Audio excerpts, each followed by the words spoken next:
again, sir? Yeah, I wish we didn't have to do this. I'd rather be doing other things, but it's important. Well, I'm glad you made some time, sir, because this is a top story, not only in Calgary and Alberta, but really across the country. We're seeing this tremendous pressure on the healthcare system. Can I ask you to just give us your reaction to the news about the pediatric hospice and all those patients being discharged? I'm immensely saddened. Not just for the kids. I mean, it's devastating for them. But what is happening in our society? Like, it wasn't that long ago that when our adult ICUs were overwhelmed, when our adult hospitals were overwhelmed, when adults were dying, that we were willing to do something to protect those adults. We were willing to, decrease our connections, our social interactions. We were willing to wear a mask, these simple things. And yet now we have kids that are overwhelming our healthcare system. We've had two pediatric deaths so far this influenza season in Alberta, and yet our politicians are just shrugging their shoulders, saying, "Well, I guess we can't do anything." We're trying to build up the sides of the tub by doing things like closing hospices and moving healthcare workers around, but we're not willing to turn off the taps to stop the tub from overflowing. I'm at a loss. This isn't the society I signed up for when I was brought into it 50 years ago. There's a lot to unpack there, sir. But let me begin by asking you, what have you seen in your practice when you're at the hospital, you're in the emergency room, specifically when we're talking about children? What's happening there? Yeah, so it's important to recognize that I don't work in a children's emerge. I work in an adult emerge, but I'm still seeing lots of kids.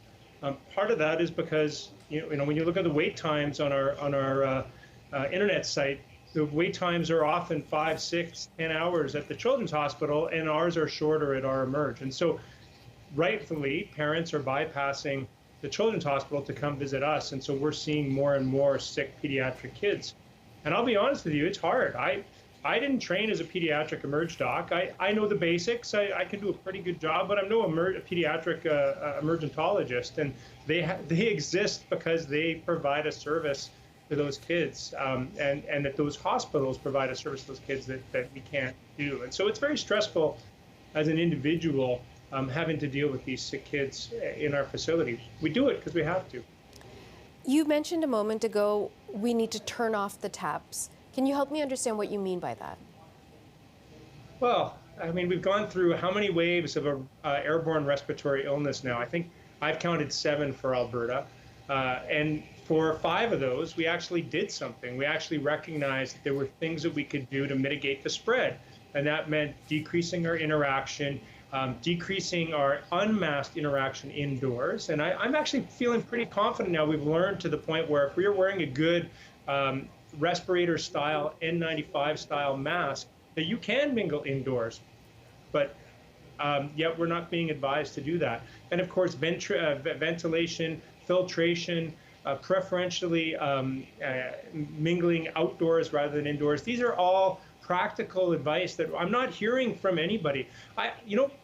Sorry to throw a little anger in here, but we have not had a single provincial medical officer of health say the word airborne. We haven't even heard Teresa Tam say the word airborne, Dr. Tam. She's alluded to it, but we're not talking about it. Why do you think that is, Doc? Say the A word, say airborne, so that people understand how it works. And I think you should ask our provincial medical officer of health and Dr. Tam why they're not saying the A word. I can't tell you why they're not doing it, but if you think about it, if you misunderstand or misdirect policy on the underpinnings of a crisis, whether that be not being able to talk about fossil fuels for the climate crisis or not being able to talk about airborne transmission for COVID, you're going to fail because science underpins everything. Politics, it doesn't matter if sociology and political science says you can't do something. If the physics, biology, and chemistry underpinning your policy decisions do not support your policy decisions, you're going to fail. And we're failing. Dr. Vipond, you use that phrase, this is not the society I signed up for. almost exactly 2 years ago, I was speaking with a geriatrician who used almost that same phrase to describe how he was feeling about the treatment of senior Canadians in long-term care facilities and how we were losing so many of them to the widespread of COVID. And he said, we're failing the elders of our society.